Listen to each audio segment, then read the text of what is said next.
Here's a fun little story about the power of the Bud Light boycott. There's a small bar, a little bar in Indiana where they want to have conversations about important talking points. Harken back to Tim Pool, who says that, I just want to sit down and I would just want to have a conversation with somebody on the other side. Well, you can do that at this little Fairfax Bar in Bloomfield. We'll get into the particulars here very, very soon. But you can go down there. You can have all of the free speech that you want to talk about. Oh my God, you can have all of the open debate, except for in regards to Dylan Mulvaney, because that's their queen. And if you talk about her, well, guess what? You are right out of the bar. But make sure you pay your bill first and foremost. Good luck collecting on that. Excuse me, sir. You guys can't be talking about that hateful rhetoric here. We're gonna ask you to. You bought stuff. No, but you're. Sorry. I can see this going incredibly well. But yes, a bar in Indiana banned any talk of the Bud Light Dylan Mulvaney controversy. Listen to their justification. A bar in Indiana has asked its patrons to stop talking about the controversies surrounding Bud Light and Dylan Mulvaney and threatened to kick out those who bring it up. The Fairfax Bar and Grill is a city in Bloomington, said it supports free debate and the exchange of ideas. Hilarious. Like, Indiana. Not exactly known as a liberal bastion. Hell, probably voted, for Trump in 2020 by about 40 points. I'm sure that they probably have Republican supermajority throughout all of their state houses. But you're trying to push this whole, my hate speech thing. You're trying to stand Dylan Mulvaney when the best course of action would be to, if you don't want to discuss it, just laugh it off and continue to move on. Something tells me that there's a lady in charge who may or may not have a gay kid that they're just trying to stand up for. It's like, okay, these are theoretical conversations at a bar concerning somebody that you're never going to meet about a hilarious situation that has arose by a company turning on their consumer base for no good reason, but because you want to, protect trans grifters, you're going to go ahead and throw the validity of your business under the bus.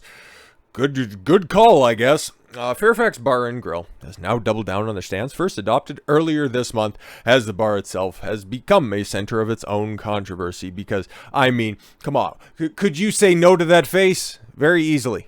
But take a look at the outside of this place. Like, okay, founded, what does it say, 2021, because there's the statement that's down here. We'll read through the statement here, but yeah, not too many businesses made it out the other side of the pandemic. This was founded in 2021. Don't know to the lengths to which lockdowns affected Indiana, but for a business to be starting post-pandemic, you're really doing yourself a disservice by starting this place up in the aftermath, okay, trying to coax people back into your establishment. And then in Bloomington, of all places, like, I don't necessarily know if this is, one of those blue pockets in a deeply red state, but chances are, that's just not the case. But hey, they're using Facebook, so you know that they've got some moms that are following their account that might be very mad about this. So, we are tired of all the hate. We are very open to debate and discussion. Clearly not. And it's truly a shame that we can't have open conversations about this important political and cultural topic. That's absolutely hilarious. Listen, you don't want to capitulate to all of our stances. We don't want to hear you bigots. We just want you to listen and believe, and you're not doing that. So guess what? We're just going to ban conversation. It's just like when the left wants to have the discussion about mental health. Oh, okay, cool. Let's have that conversation. No, you want to bring up some very difficult conversations. You want to talk about sexuality and our overt sexualization of children and trying to push the whole trans agenda on everybody. You want to get down to the root issues. We just want to tell you that masculinity is toxic. You want to have this, so we're just going to shut you down, you bunch of hateful people. Interesting how this always plays out the exact same way. Bars, in our opinion, exist as public spaces. Oh, yeah, shout out the Beanie Men, where ideas should be exchanged. Yes, a lot of shoulds. Unfortunately, due to all the bigotry and hatred that has surfaced around the Bud Light controversy, any patron wanting to voice their concerns about this issue will be immediately asked to pay their bill and leave our establishment. again, good luck on trying to collect on those tabs, okay? Somebody brings up Dylan Mulvaney. They got a big old tab that's there. Excuse me, sir. You're talking about he who must not be, or sorry, she who must not be named. We're going to have to ask you to leave. Everybody picks up their, hey, you got to pay. No, you're kicking me out. You're kicking me out. You got to cover this stuff. So I wonder how well this is working out for them. Spoilers, we got to follow up. News stories on the establishment emerged throughout the week, and on Thursday, it responded directly to some of the coverage of its policy. Fox News ran a story about the Fairfax this morning. I don't know. Okay, maybe this was the same marketing strategy that Bud Light was hoping to employ. Listen, we're going to do something completely and totally detrimental to our core audience. So, any publicity is good publicity. Well, we're finding out very quickly that if you betray your audience, that's not going to be good for you. But hey, man, it's not like Fox News is immune from controversy this week either. And our ongoing stand against hate speech. You can imagine the hateful comments and messages pouring in today, it wrote. No, not really. Everybody's just kind of laughing at you for going, wow, this is the hill you're going to die on. All right. National stories and NPR, Newsweek, and the Washington Post also covered the bar's policy. People then descended onto the bar's Facebook page in droves. Oh my God, cyberbullying. Won't somebody please think of the idiots? Thank you for taking a stand. I applaud your decision to be inclusive. We're still exercising your right as a business owner to deny service or patronage to people who think the house rules don't apply to them, one Facebook mom wrote. It's like, yeah, no, that's totally your decision. It's your place. You can decide whatever you want to talk about. It's a weird thing to take issue with, but then at the same time saying that we're all for free speech except for the free speech that we don't like. Interesting. How's it affected their bottom line? Well, a couple of days later. In fact, this came out earlier today. I don't know who this weird guy with the Zoom filter is, but we don't need to hear from him. Bar that kicked out customers after Bud Light controversy makes desperate plea to win back business.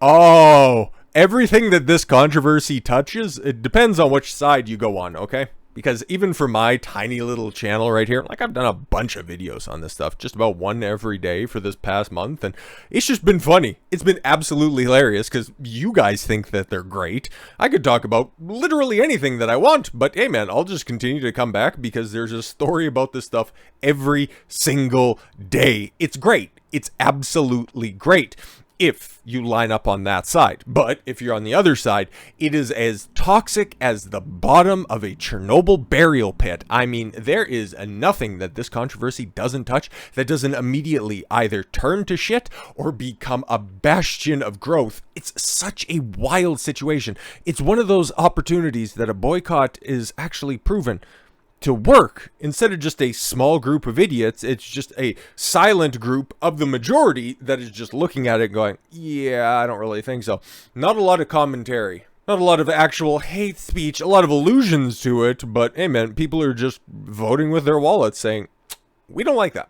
We don't like that at all. So, after telling any potentially vocal patrons who disagree with Bud Light making a trans woman one of its spokespeople to get lost, an Indiana bar released yet another statement backtracking its swift dismissal of its patrons. The last statement is one of three that Fairfax Bar and Grill in Bloomington, Indiana has posted in the past couple of weeks. Yeah, we read, I think, probably prior to this statement, the most up-to-date one, indicating that they are desperate to find the right messaging on the subject since they've been bleeding clientele.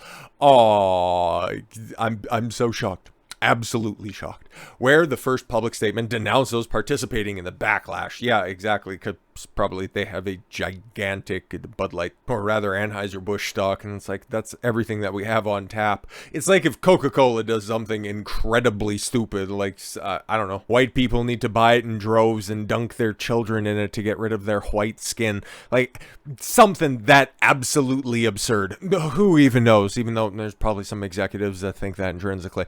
But if they came out and had a public statement like that, they got Tariq Nasheed to be their token spokesperson for February or some shit like that. I don't know. Let's just say they go so far left field where there's people that are absolutely pissed off on that. Well, it's because you got either Coke products or Pepsi products in most places. This is about the only time where you could elicit some sort of response quite like this, where just the average person can go, no, I'm good, I'll just have water. Stop it, you need to buy soda, bigot. I don't really think so. And it's like the exact same thing with, beer. It's like, I don't drink at all whatsoever. So theoretically, I've been boycotting Bud Light as much as I've been boycotting Coors and Miller and all the other ones that are out there. But what does Fairfax Bar and Grill have to say about this? Restaurant owner McKinley Minifield. Wish I knew who that was. Okay.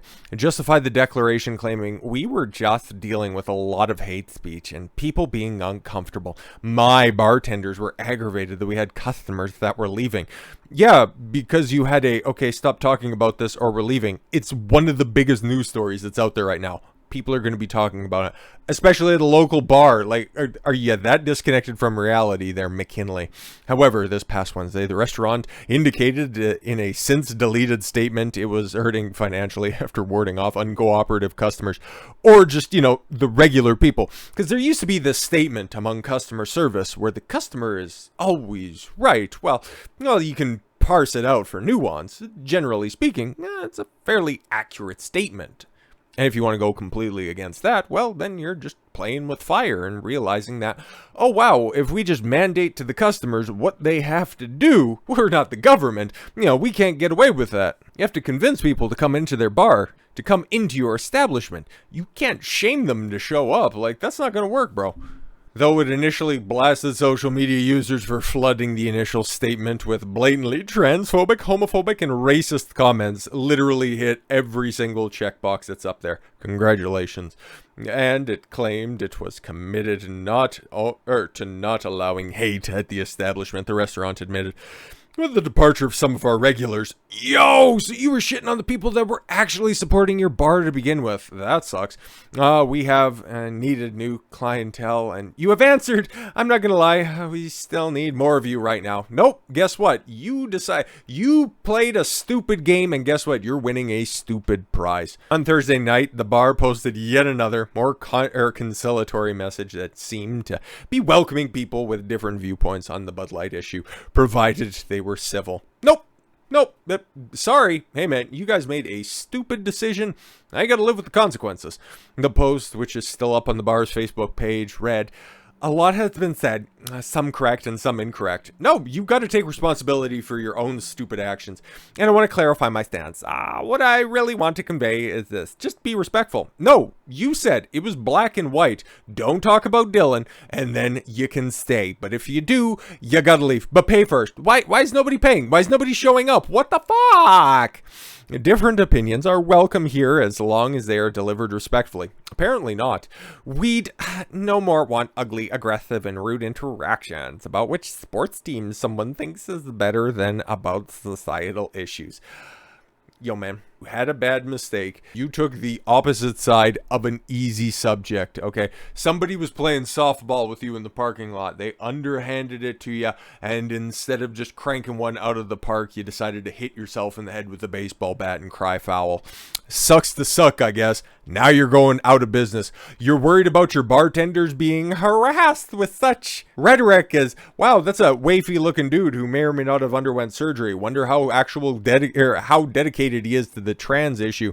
Hey, did you see him in that clip on The Price is Right? Acting really queer at the time. Interesting. You think it's all a scam? Shut up, you bigots! Get out of here! Well, if you were worried about mean things being said at the bar, well, guess what? You don't have to worry about that now. All you can hear is just an echo, echo, echo in that empty establishment that you used to call a bar. But hey, don't worry about that because you'll just have to close it down here very, very shortly. So with all that said, thank you all very much for the gift of your time. And yeah, very shortly, I'll be going live. I will be going live. We're going to be doing a stream on the Steven Crowder Daily Wire Ring video stuff.